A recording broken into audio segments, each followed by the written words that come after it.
wonderful thing about the islands is that they are, first of all, 200 miles of lakeshore in this one little area. That's a lot of opportunity for people to enjoy the water. There was Grand Isle Fruit Company, a large commercial orchard in Grand Isle, which is no longer in existence.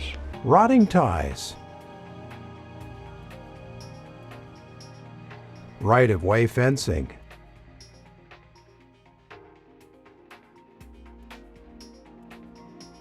Telegraph poles and other railroad artifacts litter the landscape along the Burlington waterfront, through South Hero, Grand Isle, North Hero, and Elburg to the Canadian border. They mapped out a route that went through the islands and connected at Alberg, which then went up to Montreal or to the west to Rouse's Point and then to Ogdensburg. I still find the story of how quickly the entire island line was built. I find the stories hard to believe, but they're true. A lot of Italians came over, a lot of Irish, and they worked pretty hard. For Percival W. Clement, this ambitious project represented the fulfillment of a 5-year dream. All that dirt and cinders and dust and everything else, 2 big Mikados, both cutting them off, and you'd see this beautiful thing in front of you called the Champlain Islands. And it's just absolutely breathtakingly beautiful. The causeway itself is approximately 12 to 15 feet wide on the very top of the causeway. As a draw tender, it was quite a thing, and I was draw tender for 18 years. It was a good job, not a real hard job. South Hero was another relatively busy station. There was a factory right out behind that they manufactured beans. They would get the raw beans or the harvested beans from the farmer. You also had your bridge tenders, an assistant covering 3 bridges, all on the islands.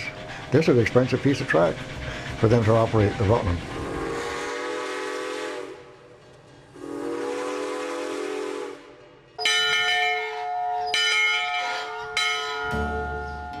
My mother let me ride the train from Camp Nakki home, 2 years anyway. Camp Nakki, it was a little shelter, and when I was a youngster, I went up to Camp Nakki by train. I think everybody knew Howie O'Neill. I was around the station there much of the time, because my father was the agent there. Alberg was a terminal, so that meant there was a lot of railroad families living in town. This was a crew change point. A lot of the train crews lived in Alberg. In fact, I had 2 members of my family work for the Rutland in Alberg. You know, when you think of going down near where the railroad crossed Main Street, there were 3 grocery stores right in a row. The Island Line's final hop was over a mile-long wooden pile trestle from Windmill Point, Vermont to Rouse's Point, New York. The original bridge was a swing bridge on float, and it was some kind of a chain steam motor or something that swung it back and forth. I worked Saturday and Sunday during the day, Monday and Tuesday night. I worked a swing shift.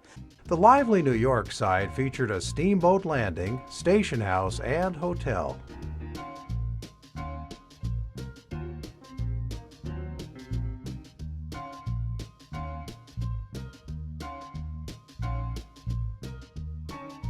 The Rutland enjoyed friendly rail connections with Delaware and Hudson and Canadian National at Rouse's Point. The best way to deal with the Rutland Railroad was to scrap it. That it started nowhere, ended nowhere, and had no future. This was almost unreal, the hostility between labor and management.